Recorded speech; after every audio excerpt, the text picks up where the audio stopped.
जय हिंद। अगला टॉपिक है ऊतक। टिश्यू के बारे में हम पढ़ेंगे, ठीक है। आगे टिश्यू मतलब ऊतक के बारे में किसको कहते हैं, ठीक। नया चैप्टर है थोड़ा सा, चैप्टर ऊतक। ऊतक किसको बोले, ऊतक टिश्यू क्या बोलेंगे, टिश्यू। टिश्यू क्या कहेंगे, टिश्यू। देखो ऊतक के बारे में पढ़ते हैं, ऊतक किसको कहते हैं, इंग्लिश में क्या बोलते हैं, टिश्यू, ठीक है। तो ऊतक एक शब्द, बिचेट क्या उसको बोलते हैं, बिचेट शब्द दिए थे एक साइंटिस्ट नाम, जो नाम जो शब्द दिए थे। ऊतक जो शब्द कौन दिए थे, बिटेक दिए थे, क्या दिए थे, ऊतक दिए थे, ठीक, क्या दिए थे, ऊतक दिए थे, ठीक है। ऊतक जो पढ़ने वाला मतलब स्टडी करने वाला क्या कहेंगे, हिस्टोलॉजी। जो मैंने पढ़ेगा इसके बारे में अध्ययन करेगा, इसको बोलेंगे हिस्टोलॉजी। क्या कहते हैं, हिस्टोलॉजी। ऊतक का क्या काम है, ऊतक का काम है कोशिकाओं का समूह पूरा में रहता है और प्लस में एक समान कार्य करता है। जैसे कि मांस हो गया, मांस एक समूह में है, एक समूह में है और प्लस में एक कोशिकाओं का समूह क्या बोलते हैं, ऊतक कहेंगे। कोशिकाओं के समूह को ऊतक एक बराबर काम करते हैं। जैसे मांस ले लो, मांस समूह में है और एक बराबर सब काम कर रहे हैं, क्या बोलेंगे, ऊतक। ऊतक से जैसे प्रश्न है, कोशिकाओं का समूह क्या बोलेंगे, ऊतक, बस। ऊतक दो प्रकार के होते हैं, जंतु ऊतक और पादप ऊतक। उन्हें जंतु मतलब जीव जंतु के बारे में ऊतक पढ़ेंगे और पादप मतलब पेड़ पौधा का बारे में पढ़ेंगे। अभी हम लोग पढ़ेंगे जंतु ऊतक के बारे में, ठीक है, एनिमल टिश्यू। लोग ये पहला स्टेप पॉइंट में है, पहले कोशिका आता है। कोशिका मतलब एक कोशिका, हमारा से निर्माण ऐसे नहीं हुआ है, हम मनुष्य से एक निर्माण ऐसे हुआ। पर एक कोशिका, कोशिका मतलब एक बिंदु, एक बिंदु एक कोशिका आ गया। अब कोशिकाओं का समूह का आगे ऊतक, माने कि ऊतक बन गया। बिंदु बिंदु का बन गया ऊतक। ही ऊतक मिल करके क्या बन गया, एक अंग बन गया। मानते हैं मांस माने मांसपेशी बन गया, मतलब त्वचा बन गया। अब त्वचे मिल करके मतलब अंग मिल करके अंग मिल करके अब रहता है अंग तंत्र। अब अंग तंत्र मिलके जीव बनाते हैं।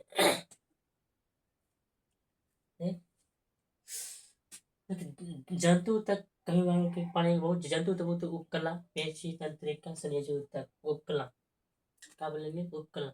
उपकला उत्तक किसको बोलेंगे, देखिए उपकला उत्तक उसको बोलेंगे जो बाहर जो स्किन चमड़ा और अंदर के जो बार में ये क्या करता है, सेफ्टी प्रदान करता है।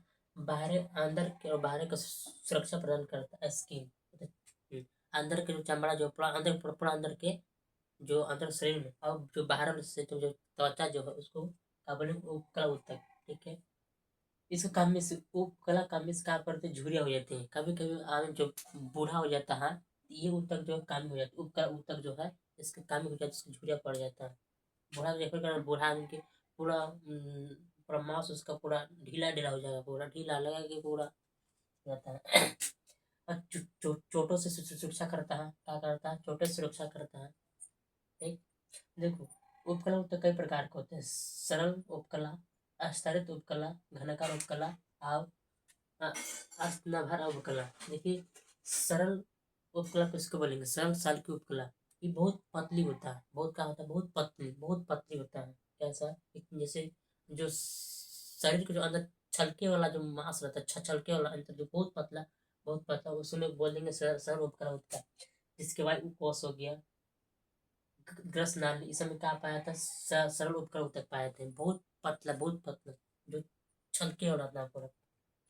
अब आश्रित उपकला, इसका पैटर्न पाए थे, इसका भी जो उपकला जो इसका पैटर्न, ये कटने फटने से बचाता है। कौन, आश्रित उपकला, ये कम से उपकला। आप घनाकार उपकला, घनाकार उपकला जो घन टाइप का होता है, कैसा रहता है, घन टाइप का होता है, तो नहीं उपकला। किडनी, अंडाशय, वृषण, ये सब क्या है, घनाकार उपकला हो गया। ये सब क्या है, एक तरह से उपकला है। स्किन है, चमड़ा है, क्या है, चमड़ा है, एक बाहर के अंदर के, ठीक।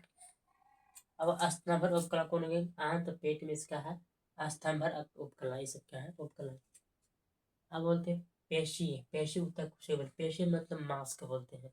देखो ये स्किन देख रहे हो, ये चमड़ा, और जो अंदर के जो वो अंदर के वो भी चमड़ा, और जो बीच वाला भाग चमड़ा होने, मतलब ये चमड़ा निकाल देंगे, पूरा चमड़ा निकाल देंगे तब क्या दिखाया जाएगा, कल मांस दिखाएगा। मांस मतलब मांस में दिखाया जाएगा, होगा मांस मतलब मोटा मोटा मांस दिखाएगा, ठीक है। ये बीच में पाया था, तो बाहर का चमड़ा भीतरी चमड़ा का जो बीच की होता है उसको क्या बोलेंगे, मांस। ये मतलब कि बाहर की चमड़ा हो गया, अब अंदर का चमड़ा, बीच में भाग क्या बोलेंगे, मांस कहते हैं। अंदर क्या कहते हैं, मांस। ये क्या काम करता है, संकोचन और शीतलन का काम करता है। मांसपेशियां, पेशियां मतलब फैलाव और तनाव का काम करता है। काम करना, फैलाव काम कौन करता है, ये पेशियां करता है। ठीक है, पेशियां जो है एक तरह से रेखीय होता है। कंकाल और स्वैच्छिक में दोनों सब एक ही है। एक रेखीय पेशियां में कभी कभी रेखीय पाया जाता है। कंकाल, कंकाल मतलब ये मांस जो पेशी जो हड्डी से जुड़ा रहता है, कहा रहता है, हड्डी से जुड़ा रहता है। ठीक है, और स्वैच्छिक मतलब क्या, मतलब पेशी ऊतक है। स्वैच्छिक मतलब हो गया जिस पर हम लोग कंट्रोल क्या कर, जैसे कि हाथ पैर हो गए सब कंट्रोल कर सकते हैं, उसको बोलेंगे स्वैच्छिक। स्वैच्छिक पेशी ऊतक, स्वैच्छिक पेशी में जिसमें हम लोग कंट्रोल करते हैं, एक मांस है। ठीक है, हाथ पैर गर्दन सब क्या है, हम लोग अपने हाथ से कंट्रोल कर सकते हैं कि चीज का हम कौन घुमा सकते हैं, सब क्या है, स्वैच्छिक मांसपेशी है। अब आता है आरेखीय, आरेखीय मतलब कि रेखा धार नहीं पाया था, प्लस में चिकनी, एक मांस रहेगा लेकिन चिकनाहट टाइप का रहेगा। ठीक है, अस्वैच्छिक, अस्वैच्छिक मतलब जिस पर हम लोग कंट्रोल नहीं है, मांस है यहाँ है परंतु करो हम लोग कंट्रोल नहीं है। जैसे हार्ट हो गया, हृदय हो गया, एक हम लोग कंट्रोल नहीं है। जो अंदर के जितना सिस्टम काम कर रहा है, मशीन हमारे शरीर के अंदर सिस्टम जितना काम कर रहा है, उसमें क्या काम आ जाएगा, अस्वैच्छिक। जो अंदर जो सिस्टम अपना आप काम कर रहा है, क्या बोलेंगे, अस्वैच्छिक। ठीक है, अब होता है तंत्रिका ऊतक। तंत्रिका ऊतक किसको कहते हैं, देखो तंत्रिका ऊतक एक क्या कर, मैसेज को ब्रेन को मैसेज देता है। जैसे कोई हम एक लाठी को मार दिया, ठीक, एक लाठी मार गया था, बुझाया ना, तो कौन दिया मैसेज, तंत्रिका ऊतक मैसेज दिया। ठीक है, किस तरह से हमको हाथ जल गया, तो कौन भेज देता है, ब्रेन को मैसेज, हमारा हाथ जला है, तो तंत्रिका ऊतक मैसेज देता है ब्रेन को, आपका हाथ जला हुआ, फटाक कर देता है। अब कितना मील प्रति, देखो ये 124 मील प्रति प्रति घंटे, मतलब प्रति, ये प्रति कितना था ऐसा ध्यान नहीं है। ठीक है, तंत्रिका ऊतक, देखो तंत्रिका ऊतक किसको बोलेंगे, देखो दिमाग और स्पाइनल कॉर्ड और नर्वस में तंत्रिका, ये जो तीनों मिल करके क्या बनाता है, तंत्रिका ऊतक बनाता है। ब्रेन, स्पाइनल कॉर्ड और नर्वस, क्या है, नर्वे क्या बोलेंगे, ये तीनों मिल करके तंत्रिका ऊतक बनाते हैं। ठीक है, इस संदेश को भेजता है, कहा संदेश को भेजता है। ठीक है, 124 मील प्रति सेकंड। अब आता है संयोजित ऊतक। संयोजक मतलब क्या, जो हमारे शरीर में एक दूसरे से कनेक्ट हो, इसको बोलेंगे संयोजित ऊतक। एक दूसरे जो कनेक्ट, एक दूसरे जो कनेक्ट है बोलेंगे संयोजित ऊतक।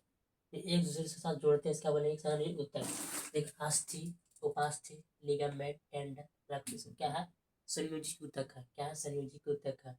देखो अस्थि किसको बोलेंगे, हड्डी को बोलते हैं, क्या बोलेंगे, हड्डी को बोलेंगे। मतलब हड्डी, हड्डी से क्या होता है निर्माण, आरबीसी डबल बीसी निर्माण होता है, ब्लड निर्माण होता है हड्डी में। हड्डी में कौन सा पाया जाता है प्रोटीन, कैल्शियम प्लस फास्फोरस तत्व पाया जाता है। कैल्शियम प्लस फास्फोरस, हड्डी में क्या पाया जाता है, कैल्शियम प्लस फास्फोरस पाया जाता है। ठीक, अब तो उपास्थि, उपास्थि मतलब ये हड्डी के ही रूप है उपास्थि। ये क्या करता है, जहाँ यह उपास्थि वहाँ पाया जाता है जहाँ लचीलापन प्रदान करता है, या जहाँ घूमने या नरम करने का काम करता है, कार्टिलेज। जैसे नाक हो गया, कान हो गया, क्या है, उपास्थि घूम सकता है इस चीज के लिए, क्या है, उपाय जो हम लोग लचीला प्रदान करता है, उसको बोलेंगे उपास्थि। लिगामेंट, लिगामेंट किसको बोलेंगे, जो हड्डी से हड्डी एक दूसरे से कनेक्ट है, हड्डी से हड्डी से एक दूसरे से कनेक्ट, हड्डी से हड्डी जो जुड़ा हुआ है, उसको बोलेंगे लिगामेंट। टेंडन किसको बोलेंगे, हड्डी से मांस जुड़ा हुआ है, हड्डी से अगर मांस जुड़ा हुआ है उसको बोलेंगे टेंडन। रक्त जमे करो, रक्त सौंसे शरीर में पूरा कनेक्टिव टिश्यू है, मतलब संयोजी ऊतक है। ठीक है, यहाँ तक टॉपिक ऊतक के बारे में समाप्त होता है। जय हिंद।